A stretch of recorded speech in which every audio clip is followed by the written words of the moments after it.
क्या हमारे हिंदू धर्म में पशु बलि की प्रथा है?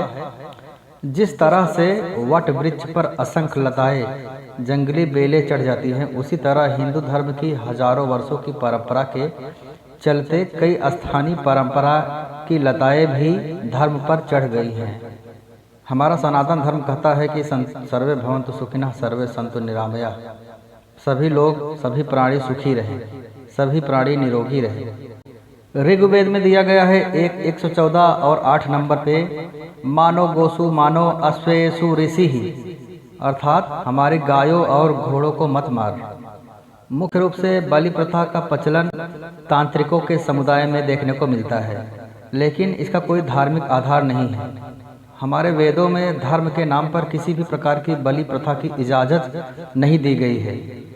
यदि आप मांसाहारी हैं तो मांस खा सकते हैं, लेकिन धर्म की आड़ में नहीं। यजुर्वेद के 13:50 में दिया गया है, इम मूर्णायुम वरुणस्य नाभिम त्वचाम पशूनाम द्विपदाम चतुष्पदाम त्वष्टुः प्रजानाम प्रथमम जनिन्न मग्ने माँ हिस्सी परमे ब्योना।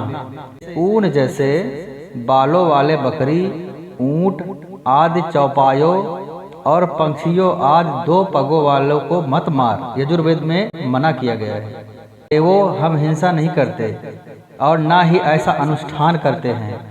वेद मंत्र के आदेशानुसार आचरण करते हैं। ना कि देवा इनिमस, ना क्या योपयामस मंत्र सुत्यम चरामसी, सामवेद का 2:7 नंबर मंत्र है। जो भी बलि प्रथा का समर्थन करता है वह धर्म विरुद्ध असुर और दानवी आचरण करता है। अहिंसा परमो धर्मः मंत्र दिया गया है महाभारत अनुशासन पर्व अध्याय 116। आप नारियल तोड़ते हैं वह भी एक बलि है, क्योंकि मंदिर में नारियल तोड़ने या नींबू काटने का उद्देश्य बस नई ऊर्जा को मुक्त कराना और उसका लाभ उठाना ही है। किसी बकरे या मुर्गे या किसी भी जीव को काटने का उद्देश्य भी यही है। दोनों में समानता है। यह मनुष्य के स्वभाव के ऊपर निर्भर करता है कि वह क्या बलि करना चाहता है। वेदों में कहीं भी प्रकार से आवश्यक नहीं दिया गया है कि पशु बलि ही करना है।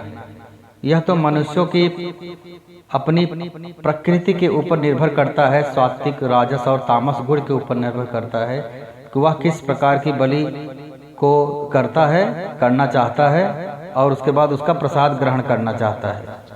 यदि वह राक्षस प्रवृत्ति का है तो निश्चय ही वह भेड़, बकरी और मुर्गा काटने के लिए सोचेगा, क्योंकि उसके बाद उसको अच्छा खासा प्रसाद मिलेगा उसको खाने के लिए।